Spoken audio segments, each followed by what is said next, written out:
It's over 30 years since I stood here and watched Japanese troops leave the town on a manhunt. The town is Dili, capital of Portuguese Timor, and I was a member of the second independent company, AIF. There were just over 300 of us, and 21 in country like this that we'd set up an ambush, create what havoc we could, then melt into the bush to have a go somewhere else.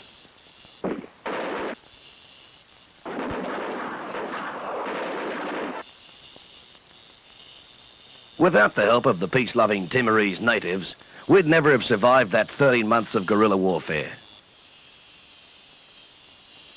After the war, this memorial was built by the Australians to commemorate the assistance given to Australian commandos.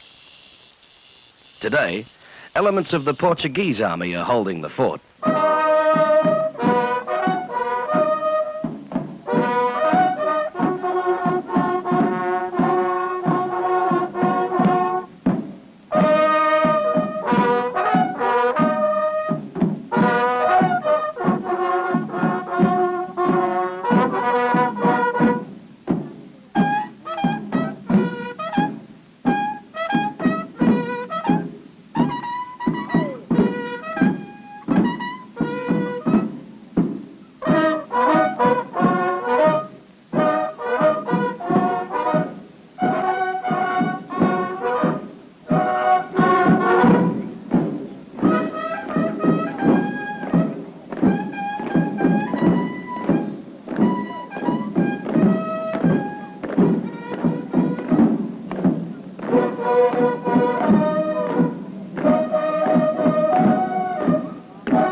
Just over an hour's flying time from Darwin, and you're in a different world.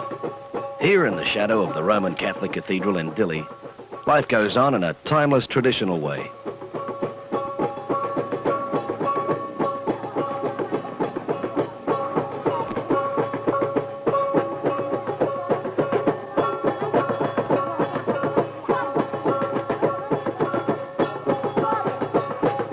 The grim reminders of war are ignored in an easygoing atmosphere.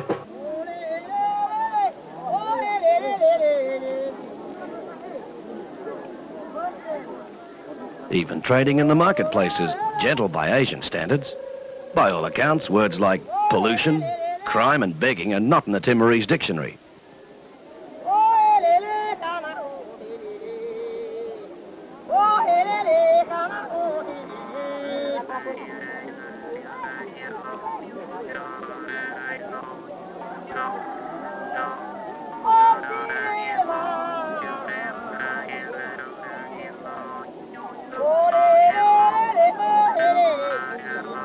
On the foreshore is a hippie house, a permanent shelter erected by the Portuguese government to house the gypsies of Western society. A nominal rent pays for light, sanitation, and an army guard who's sort of a military nanny. A hippie can stay as long as he wants to, and the view from the terrace is exceptional. For those of a more conservative strain, a modern hotel overlooks the strait where the island of Aturo stands sentinel.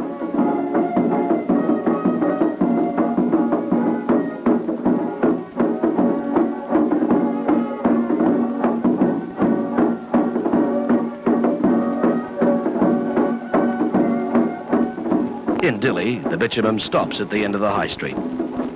Minutes later, you're in the bush.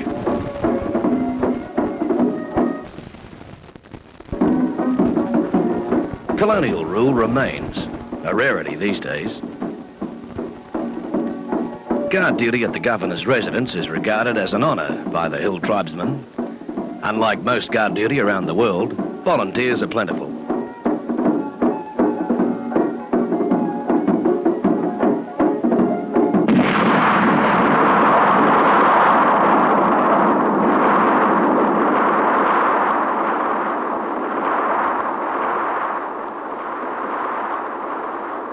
Another reminder of colonial power.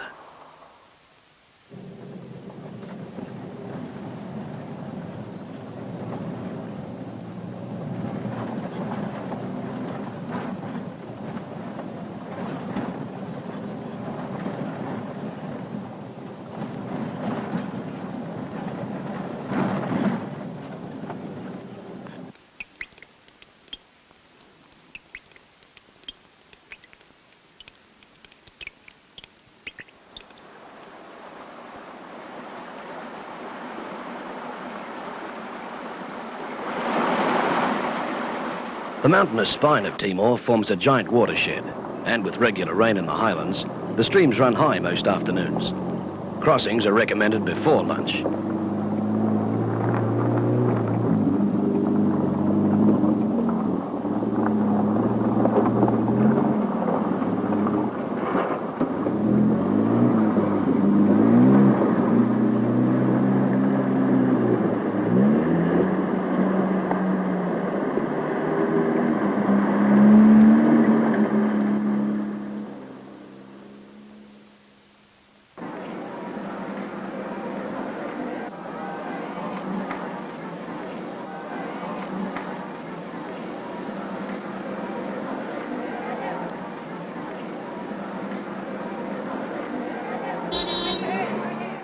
Through Iramira, a typical highland village, to Fatu Bessie, the largest plantation on the island. The old second seconds weren't too welcome here back in '42, as a Japanese firm had bought shares in the place some years earlier, and their influence was strong. Fatu Bessie still produces coffee, timber, spices and rubber. From tree to smokehouse, the system hasn't changed a bit.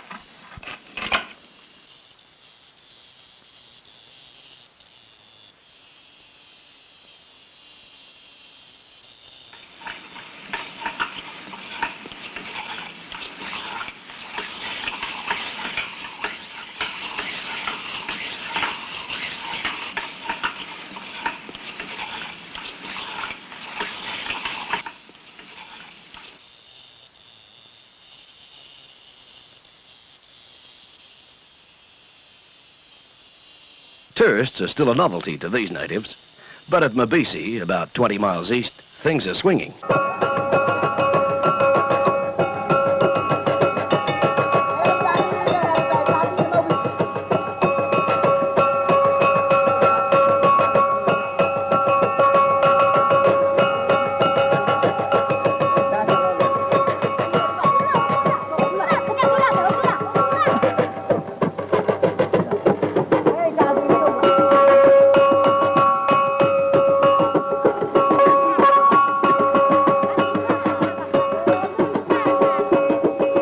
The performance did not go unobserved.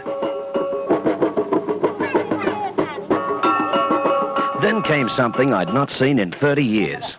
Cockfighting. And here it's legal.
Morning at Mabisi is remarkable.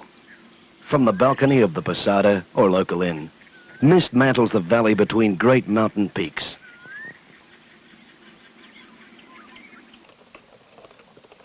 Timor is not renowned for its freeways, and on occasions like this, a discreet withdrawal is in order.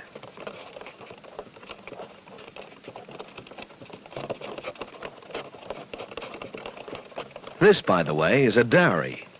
30 buffaloes and 20 ponies on their way to the bride's father. The lad in the yellow shirt is the bridegroom-to-be. We wished him luck.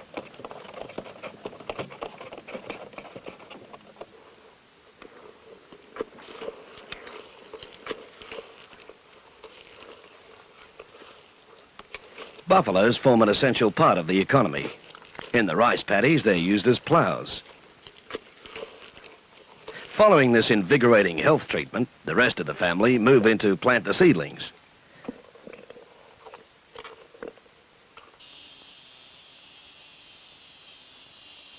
In Timor, a time and motion study man would probably go quietly out of his mind. Take the municipal park at Likasar. Watering the lawn takes some time.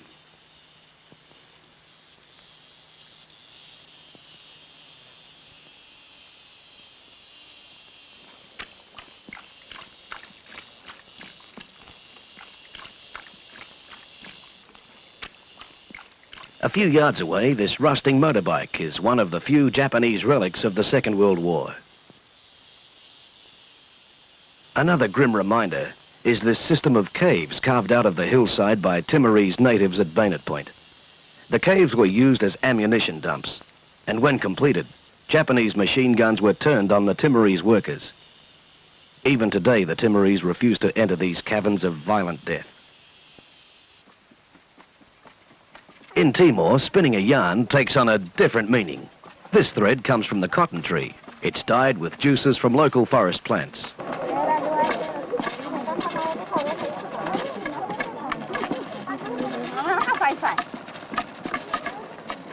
In the afternoons, the ladies of the parish gather convivially, but no time is wasted.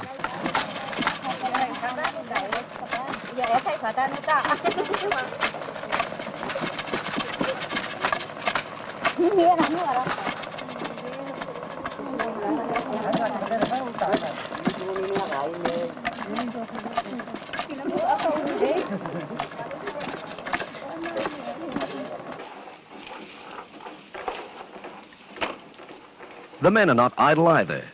The government has built workshops where men from the hills come to ply their crafts.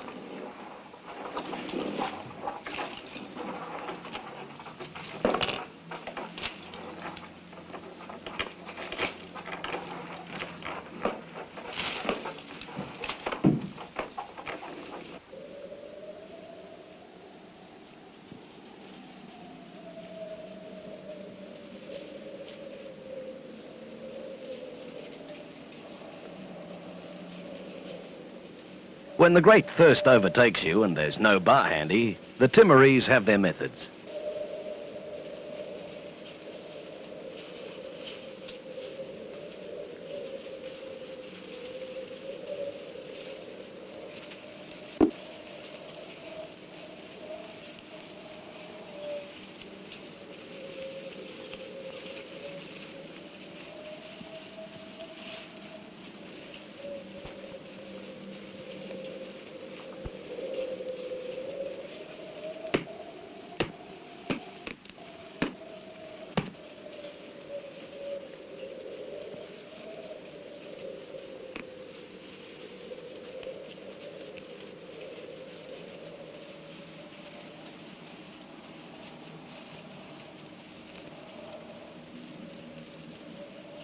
A cheeky year, that. There must be something in it. This old copra farmer has fathered 30 children. Just about everywhere you go in Timor, there's magnificent scenery. And here at Tutawalo, I found it quite breathtaking.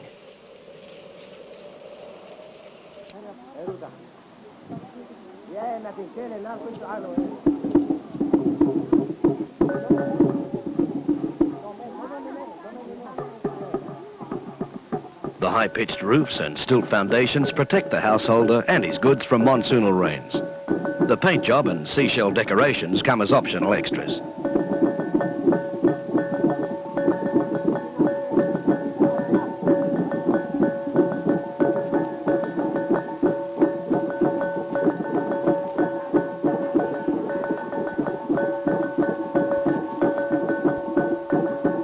Magic has played a great role in the history of Timor, despite a Catholic influence dating back over 400 years.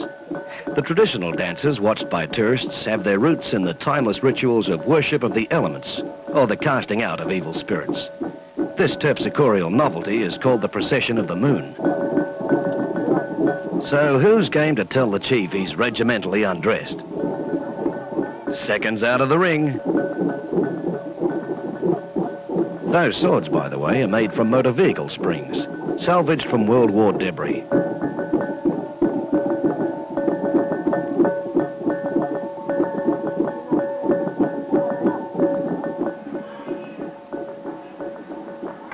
there's the tourist, there's the souvenir shop.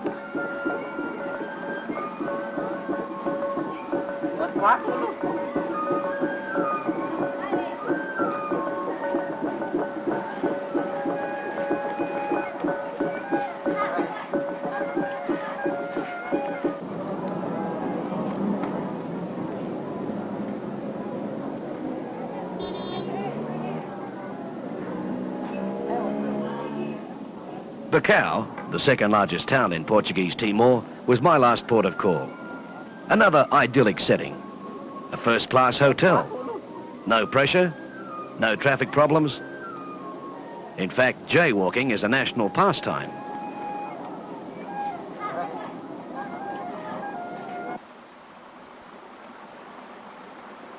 A mountain stream was dammed. The result, a swimming pool and a permanent water supply for the town.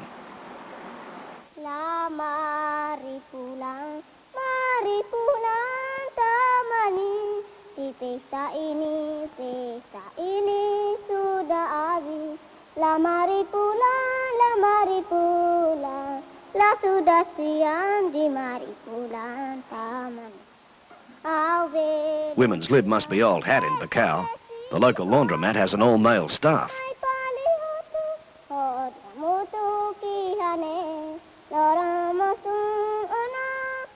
In the wet season, grass grows about an inch a day, so there's no unemployment problem and coffee breaks are rare.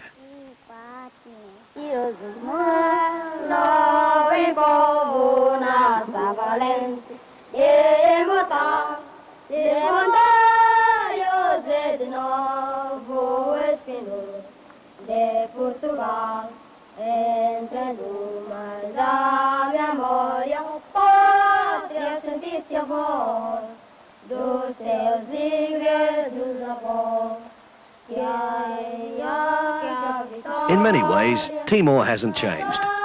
The bond between Timorese people and Australians, formed during the difficult days of the war, is still warm and friendly. It's an old country, steeped in tradition, as yet unspoiled by Western commercialism.